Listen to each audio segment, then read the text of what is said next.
silipin po natin ang presyuhan ng isda. Live na live po sa Calentong Market. Sina Nora, Mama Chiki ko at Ate Nora. Mahal po ba o mura ang mga isda dyan?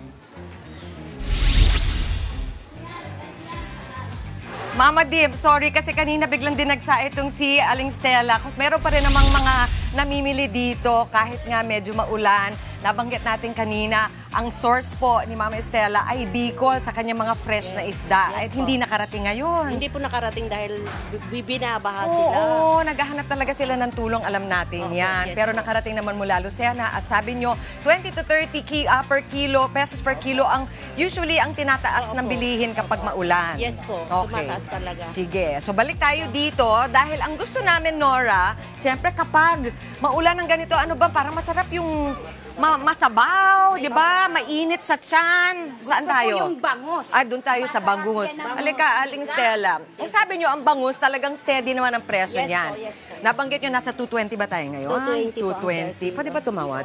Pwede naman. Naku, magagalit si Nora kung hindi nyo bigyan ng magandang presyo. Nakakatakot po magalit yan. Waray po yan eh.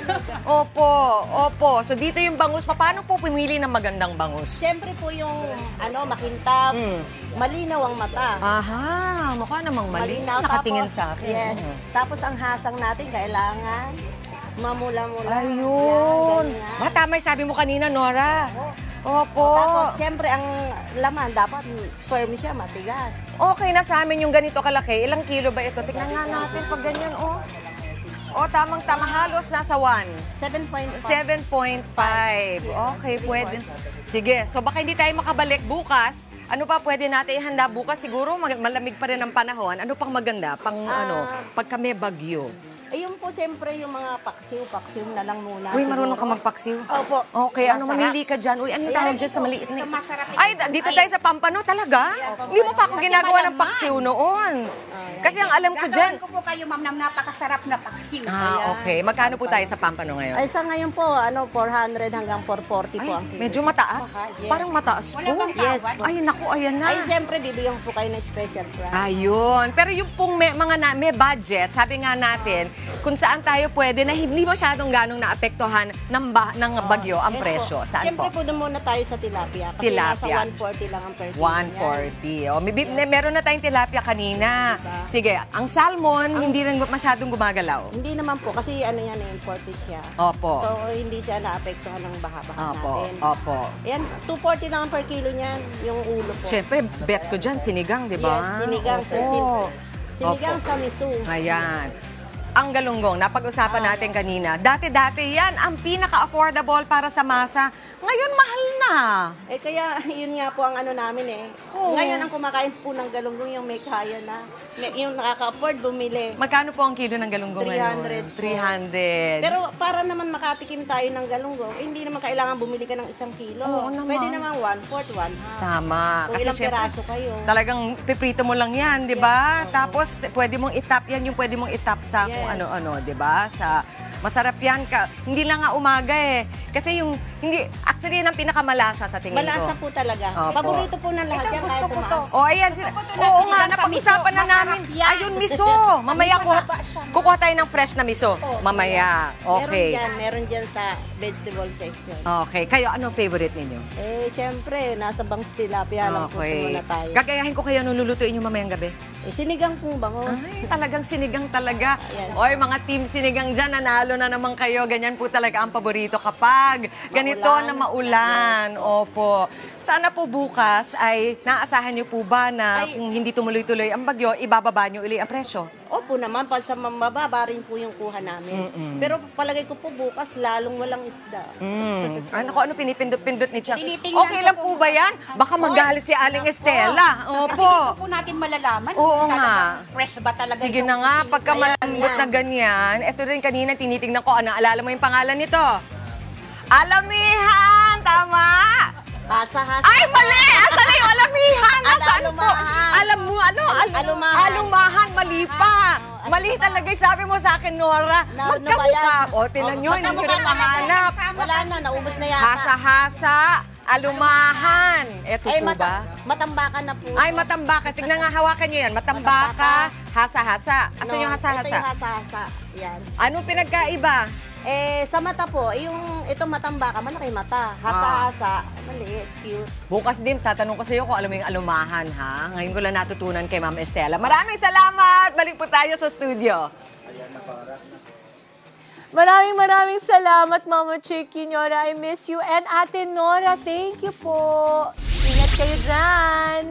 Aalamin pa po natin ang presyuhan sa palengke para sa mga balak mamili po ngayong umaga. Nagbabalik live na live sa Calentong Market sina Nora, Mama Chicky at Nora. Good morning, Mama!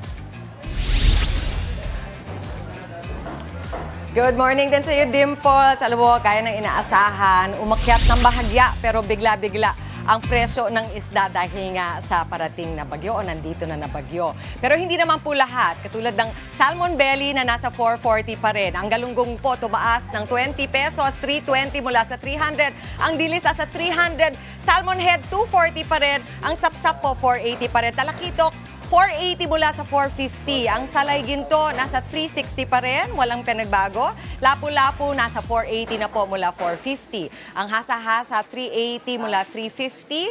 Ang matambaka pareho pa po, 360. Alumahan, nasa 380 mula sa 360. Ang bangus, umakyat ng slide, 220 po mula sa 200. Tilapia, walang pinagbago, 150. Pati na rin ang pampano, nasa 440 pa rin. At ang dalagang bukid, nasa 380. Kaya pwede po kayo, kung para pasok sa budget, doon po tayo sa tilapia at saka sa bangus. At yan po ang ihahanda namin ngayon. Ready na ba tayo? Alam mo, Dims, ang kasama ko dito, si Nora at si Lala. O alam niyo na, kanilang apelido. Hindi po honor. Kala niyo lang po yun. Maraming salamat. Tumawad. Binigyan ka ba ng magandang presyo? Opo, ito Okay. yung pinamili ko kasi ito iluluto ko ito mamaya. Masarap to na sinigang. Naku, mag-aagawan na naman tayo sa sa belly. Opo. Ano po ba ang paborito ninyo? Ito, lagi kami nag-aagawan sa belly. Kayo po, anong gusto niyo? Yung ulo?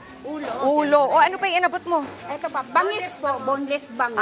Ito nakita ko nga, dinibo ni Aling Babet. Ang bilis niya. Masarap to pang prito, Tama. paksiw at saka sinigang. Ayun, tatlo na maluluto natin Masarap to mamaya. Maganda yung presyo nakuha mo, ha? Masarap sa 220, binigay ng 215. binigyan ako. Sekreto lang Dito namin. talaga kayo kay Aling Estela. Sige po. At gaya nga ng sinabi namin, masarap talaga ang sabaw kapag umuulan ng ganito. Kaya yung salmon hen, di po umakyat ang salmon, maganda din ang presyo. Kaya kung gusto nyo rin magsigang, o kaya ano pa magandang luto?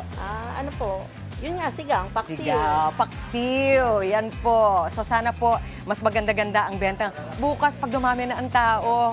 Pero kami po ay nagpapasalamat pa rin sa inyo dahil 4 o'clock pa lang nandito na kayo at dumating ang inyong mga sariwang isda. Maraming salamat, Aling Estela. Welcome po. Alright, kami naman ni Nora ay mamimili na ng sariwang gulay para sa aming sinigang. Alright, back to you, Dimps, Andre, and Angela. Lika na. Nagutom naman ako sa palengke tour na yan, Mama Chicky. Salamat po, Nora and Nora. Mga kapatid, Chicky Roa Puno po. Simulan ang inyong araw na puno ng impormasyong kapaki-pakinabang. Sama na sa isang makabuluhang umaga. Tumutok at mag-subscribe sa social media pages ng News 5.